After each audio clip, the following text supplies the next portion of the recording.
So, hello YouTube, I'm ADSpongy, or Andy if you want to be a little more affectionate, because I know we all like a bit of affection in these days. Now, I want to talk about my channel, where I'm at, and what's going on. So, I've been trying to sort out doing YouTube since I was in secondary school, since I was about 15. I just haven't had the time or the resources to do it. But finally, after a lot of saving money, and finding different ways to do things, I've got my full-time job alongside my university. I finally found a way that I can do it. I have a new PC which has all the recording stuff for me. Now the recordings aren't going to be the highest quality, but they're better than recording off my phone and posting it, so that's the way it's going to be going. Now, from here on out, I hope to be posting quite regularly. But again, it's all about time. It's all about when I can do what things, because university is a shit show. But I will do my best.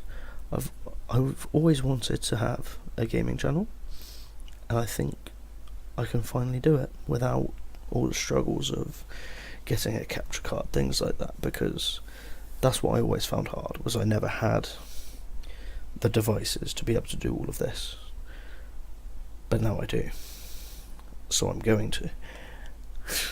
But at the minute I'm having to find a way to get some higher quality recordings while I'm playing my game, because at the moment I'm using bog standard Windows voice recorder to record this, which doesn't seem to work well with my Windows game bar capture system, whatever goes on this computer. So at the moment that's how it's going to be. I'm not going to be doing live commentaries for a while until I can sort out a way to fix it. But for now, I want to talk about something different. I want to talk about the gaming industry as a whole, because it's something that's quite close to my heart. I'm doing games technology at university, that's what I'm studying, hoping to maybe go on to be a developer if this doesn't work out. But I've been gaming for years and years and years. When I was 4, I had a Game Boy Color. That's 16 years ago now. Playing Pokemon, I remember sitting there in my lounge catching my first Pikachu. But games were a lot different back then than they are now. All the publishers understand how profitable games can be in the state of the industry at the moment. Microtransactions running amok. I mean, look at Star Wars Battlefront 2. That was going to be the game. The beta made it look like the game to beat that year. And then they had to go and ruin it with microtransactions. And it just... Okay, I understand microtransactions that are purely cosmetic, like Fortnite, like Overwatch, things like that. I get it. But when you have something in a game that costs £60... that restricts content to those who want to fork out the extra 10, 15, 20, sometimes £100, you just come across a bit of an arsehole.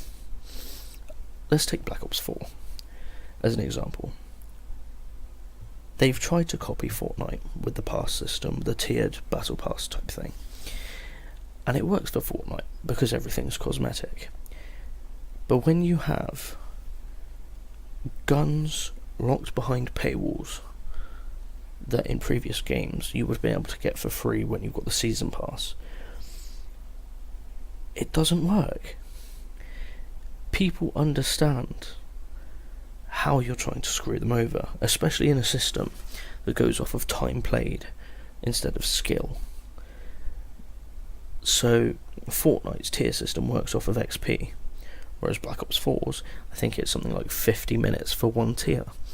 There are people with families out there and full-time jobs. They don't have time to sit around for hours on end every single day trying to get these weapons. YouTubers might, because this is their job, but people with families don't. But because of this, and this format of using microtransactions, yes, it's got rid of loot boxes because of the whole gambling legality issues going on there. This form of microtransactions are going to ruin the industry, and I don't want that to happen, because you can meet some amazing people while gaming online that you wouldn't meet elsewhere. And that is why the industry needs to survive, and that is why killing the industry will ruin so much around the world. I understand Fortnite is a massive game, but there are people that don't like it, and I understand why they don't like it. But at the end of the day, that is the standard to set these days. Everyone has Battle Royale because of Fortnite.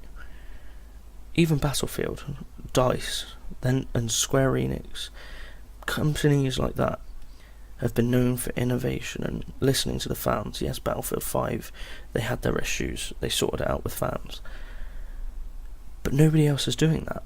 Even when they try and put changes into a game, and they don't try and listen to fans, that's what makes it difficult.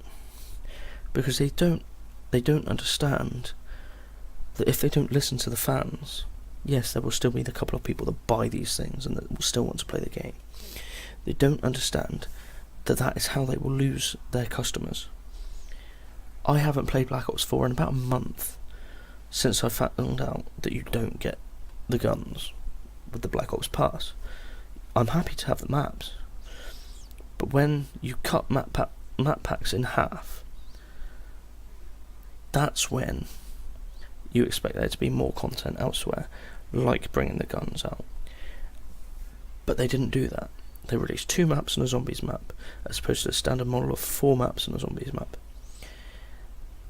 And it infuriates people to the point where they boycott the game. Now imagine if that happened with every game out there.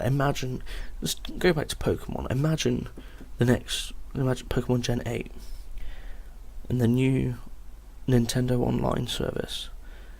They have the complete ability to add microtransactions into that.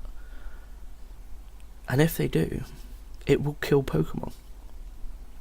Because it's changing a game that's had the same base fundamental design for years.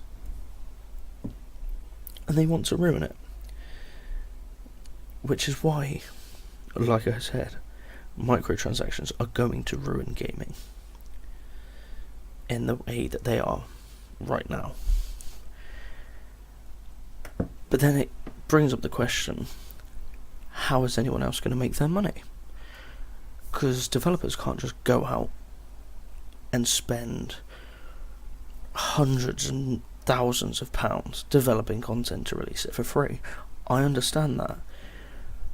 But at a time when money is made from these tiny little things, locking things behind paywalls, you need to be a company that stands out and finds a way, if you're going to put microtransactions in, finds a way to step out of the way that you put these things in.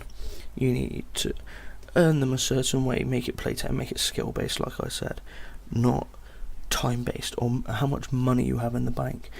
That's why I've avoided some of these things in the past, because I've never had them. I've never bought gems on Clash of Clans.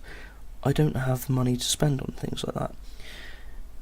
I don't have the patience either to wait around, and it's people like that don't have the patience to wait that they like to prey on. That's what they've been doing. You don't want to wait to make progress? Buy it instead. People with more money than they have time. That's who they're preying on, and that's how they're making their money. But they need to find a way to break away from that. And perhaps make a format where maybe you play a certain type of game. Similar to COD World War II. Call of Duty World War II's order system. I thought that was the perfect way of making unlockables available for free. Yes, again, it's a loot box system, and it's a bit dubious on how that actually should work because of gambling, things like that. But at the end of the day, children should be playing these games. But that system, where you completed a task to earn money, it worked. That's why I played Call of Duty World War II a lot more than I have Call of Duty Black Ops 4. Because the system of earning unlockables worked. it was a bit hard maybe for players that didn't know what they were doing, or new players to the game that might not be able to go out there and get 10 double kills with such and such rifle. Things like that. But that is the system that works. You don't use people's time, you don't use people's money, you use their willingness to complete objectives. But then, if they complete all of their orders, maybe then they have the option to buy more orders for some small amount of money. There are people out there that would do that. And we have people that spend their money on insignificant things like skins in Fortnite, like pickaxes in Fortnite, harvesting tools, whatever they're called. That is the format that it should be based upon. Now, I'm going to end it there, because otherwise I'm going to go on an hour-long rant, and I don't want to do that. So, thank you very much. If you're still watching this far in, I've been ADSpongy. Please like, comment, subscribe. Bye-bye.